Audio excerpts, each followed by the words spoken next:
Hey everybody, this is going to be the follow-up for the Thea render, where I'm specifically going to cover some advanced lighting situations, such as using image-based lighting, which is something I had covered for V-Ray, as well as doing an ambient occlusion render, and a few other little unique things that I found that I just wanted to bring up and mention. So I'm going to start off with just talking about one thing that a student had brought up that I think was an interesting discovery. So I have 3 pieces of glass right here, and they're actually done with 3 different materials. One is just a sort of standard glass that I made, which was just setting the default glass. The next is the thin glass material, and the final is using one of the glass materials that was in the Thea library. So 3 different examples here. The center one is only a single plane. So if we look at the properties of this, it's just a surface. It has no depth to it. The other 2 actually have, I think, a 1/4 inch of depth.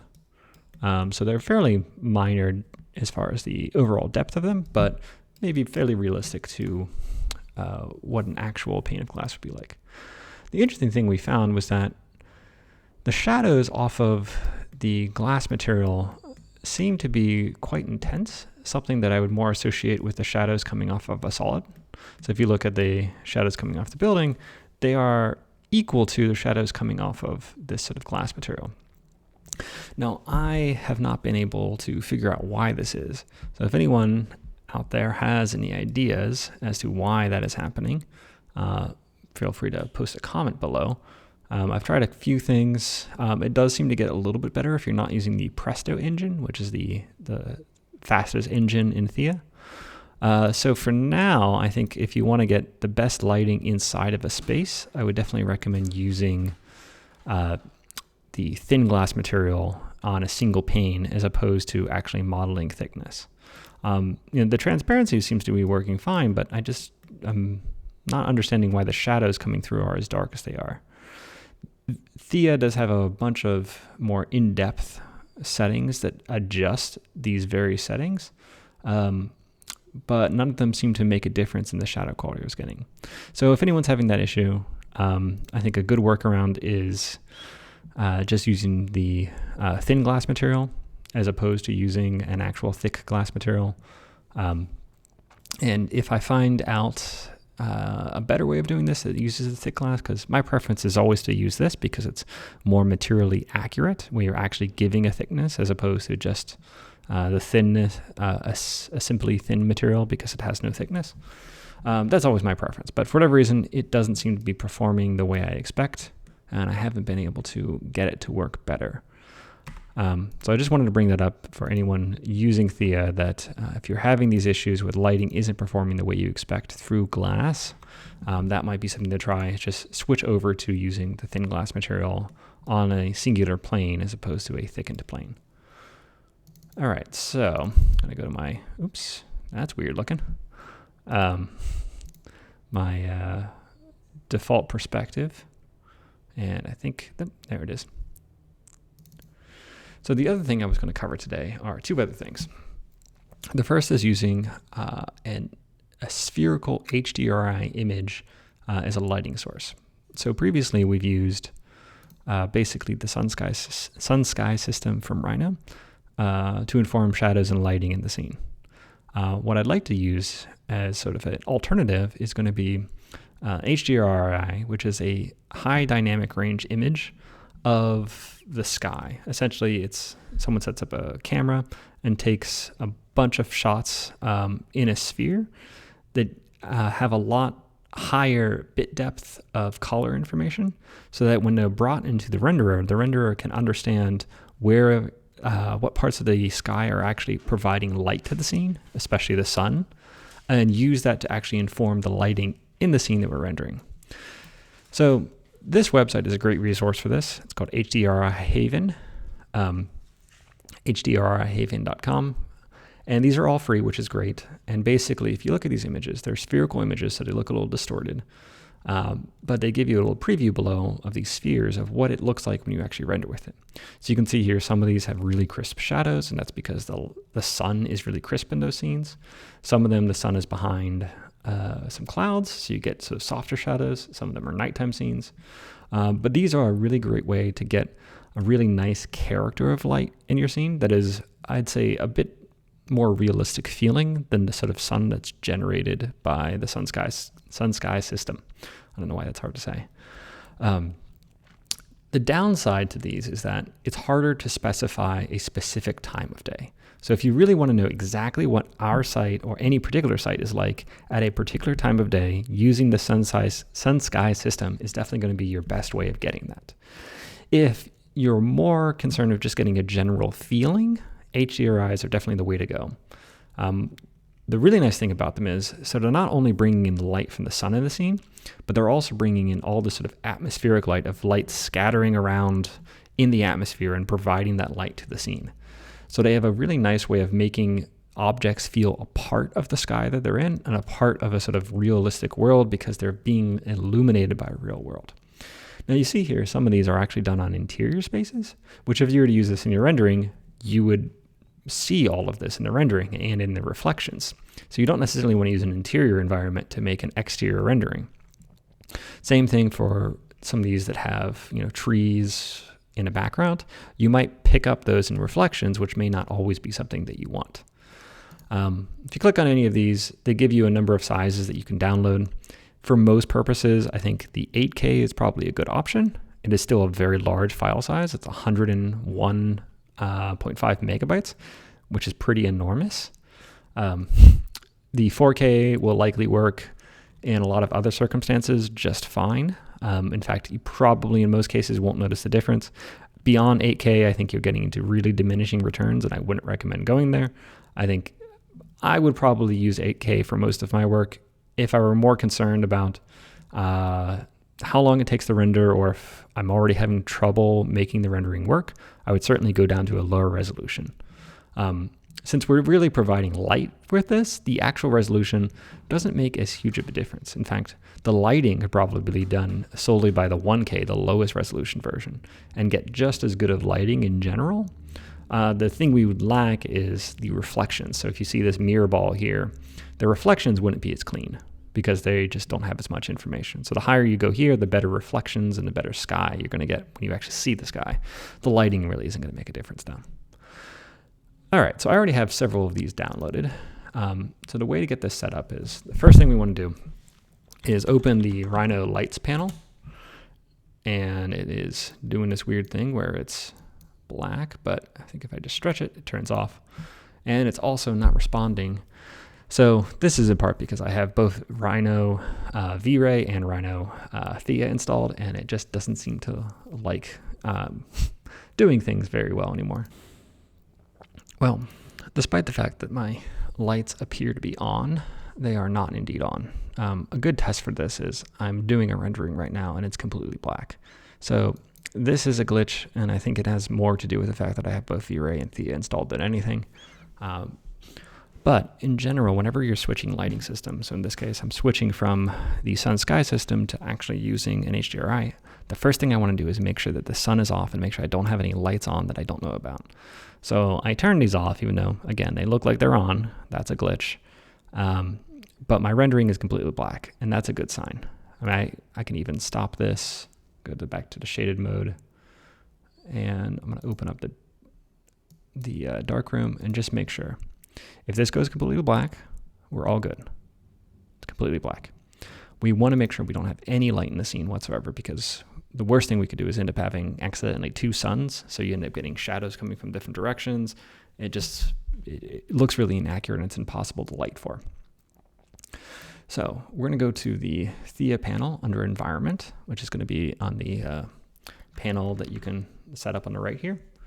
I'm going to go to Image-Based Lighting, hit Enabled, and it's going to ask me for a texture onto this little second one. And I'm going to load in, this is one of the ones I already have downloaded. Not from that site, but it's from a different site, and make sure I'm getting the one that says HDRI. These will often also come in a format of EXR, but in this case, I'm just going to make sure I use the HDR version. I don't know if Thea actually cares or not, but that's the one that you'll probably end up using from that website. So now if we hit OK and hit go, what we should see is, I don't know why we see a circle, but we are getting lighting that's appropriate. Let's turn that off for a second. again, I think doesn't really like living all too much with V-Ray at the same time. Let's see if we can. Oh. All right, well, this looks better. Hide that. So you can see here, if we look at the lighting, the tone and the mood of the scene is totally different than what we were getting out of the sun system. The way the lighting is reflected in the water, we're reflecting the actual sky. Now, it's a little, maybe we have to make some adjustments to our camera at this point.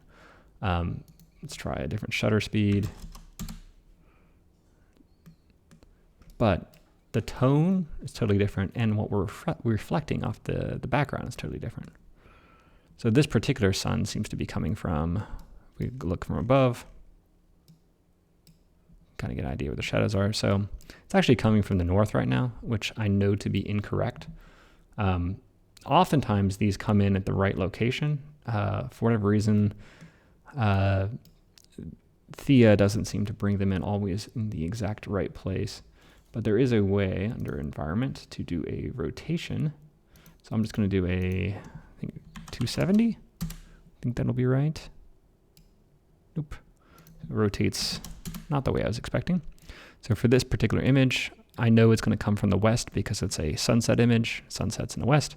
So I want to make sure the west side of these buildings is being illuminated. But you can see here, the advantage is really just the sort of the light quality and the light coloring. These buildings really feel like they're part of that sky because that sky is really illuminating these buildings. So you could use this as a total replacement for using the sort of normal sun sky system. And I think it works pretty well for that purpose.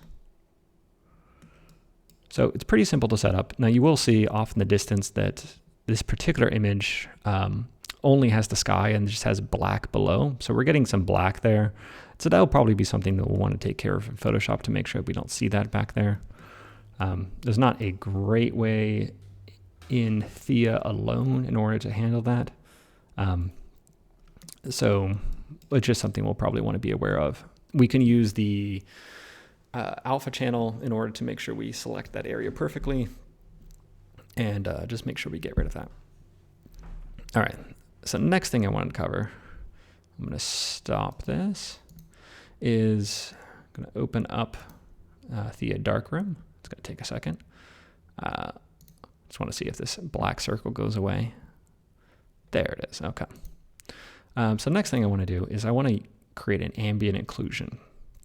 So ambient occlusion is a type of rendering that only shows the contact shadows between surfaces. Essentially what that is that ambient light, as it bounces around in the sky, comes from all directions. But when two surfaces are near each other, in the corners there, instead of being able to get light from 360 degrees, it can only get light from 80 degrees. So there's inherently a shadow that's created there. Renderers aren't always great at representing that sort of very detailed, specific type of lighting and shadowing. So oftentimes what we do is an ambient occlusion render as a separate render pass that then we can add in Photoshop later. So to make this work properly, what I'm going to do is I'm going to turn off the image baselining that I just did. So over here, turn that off. I'm going to turn on, actually, you know what? I believe I can actually leave that on, but the next thing I want to do is I want to turn on clay rendering. And what clay rendering is going to do is basically override all the materials. Now, it won't override glass or water, but that's okay. It does that intentionally so that we're still getting lighting into our scene. Water, we're not too worried about ambient occlusion shadows on water, so it'll be fine without. But if we transition, we need to do a production render. So I'm just going to set this to PR, and I'm going to set this to a lower number. So I don't remember if I mentioned this in the last one or not, but the number here, which is the number of samples, determines the exterior, the sort of quality of the image overall. I think the default here is 512, which is on the sort of multiples of 8. So I'm just, for whatever reason, following that sort of a rule of multiples of 8. So half of 512 is 256, half of that is 128. So I'm just going to do a 128 render. And I'm going to hit go. I'm going to pause the recording and come back to it once this is sort of finished up. and I'll show you what the result is. So as soon as I started this, I realized I skipped one step. So we actually not only need to enable this under the channels right there, but we also need to go into the render settings and enable ambient occlusion. Now here we can set a distance and an intensity. So the distance is typically in model units. So I believe my model is, I think it might be in inches right now, so I might set this to something like 10 inches. And then the intensity, that's sort of a relative value. I'm just going to leave it at 5. Without this, we won't get the render channel going, so we want to make sure that that is indeed enabled. I'm going to press go again, and hopefully this time I'll be able to get an output. But I will start the render again once it's, or start the video again once the render is done. So this render took about 4 minutes and 21 seconds to reach 128 samples, which is pretty good. You can see here it's definitely not super clean for, won't let me scroll side to side, but not super clean if we zoom in. We'd want to go to a higher sample rate for those interior areas. However, I did notice I was incorrect before when I said you didn't need to change the lighting, because this is not what an ambient occlusion looks like. So what we're going to do is just turn off the image-based lighting and turn on uniform illumination, and just let this run again. And I will pause the video and come back once it's finished. This will probably finish a little bit quicker because uniform lighting is really simple to calculate. But I will pause the video now and come back when it's done. All right, I was able to get this working. So what I had gotten wrong the first time was we actually don't need to have any illumination in the scene. We actually want to have the image-based lighting as well as the uniform lighting turned off. And we should get an image like this. Essentially, what we're looking at is it should be more or less all white, except for the areas where we're getting contact shadows. I also did adjust my render settings, so the distance I ended up setting to 1, as I found that worked better. I had it set higher. The intensity might be a little high, but that's okay. We can adjust it later on. These dark areas back here, I think, are mostly just because I didn't let this render very long, and I think it would have cleared up a bit. But in general, this is usually what you're looking for. So once you have this image, you'll want to save it, and you'll have to do this rendering separately because we have all of our lighting turned off. So if we look at the sort of standard color version of this, which you can change your channels up top here, and it takes a second because these channels process each time you switch between them. But we can see here, this channel is extremely dark. There's not much going on, and it's because we don't actually have any light in the scene. The only light we're getting is actually from the ambient occlusion process that's bringing some gray in. But this image is just very dark, so we'd want to use the ambient occlusion layer. Once we export that, we can bring it into Photoshop. So I've already done that here, and you can see actually, you can see here that I have just the base render, the same image, and I'm going to make this guy. So when you bring your ambient occlusion in, this is what mine looked like. I've actually already cut out so the water came in, but we don't really need the water for the ambient occlusion. In fact, it would probably make it look worse. So I just use the material ID layer to create a clipping mask, specifically just on the water. I also did something similar for the sky, where I used the alpha channel as a layer to select the sky out, because I don't want the sky to affect the image. Essentially, all I want are these sort of soft shadows that we see here. So if we set this layer to be multiply, the shadows will now just sort of apply to whatever's beneath it.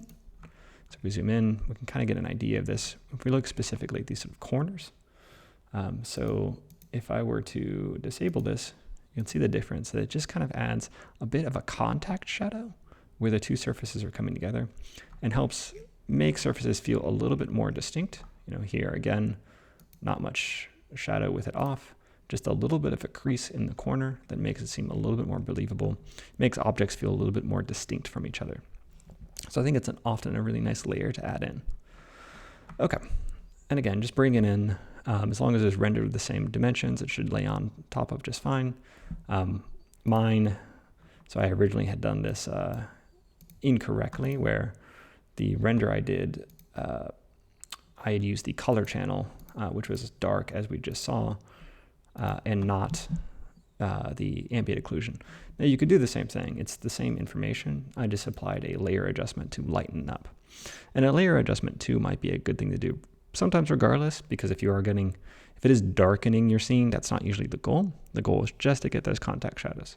So in this case, a layer adjustment, I had to be more extreme, but essentially I just pulled right here this guy over. So it basically just starts to remove or lighten up the lightest part of the image. So what was sort of gray now becomes white as we pull it down. And then of course back to multiply. Oops, not that, but well, I guess you can mess some things up, but that's all right. Anyway, so that's going to be it for this one. Let me know if you have any other questions. Thanks.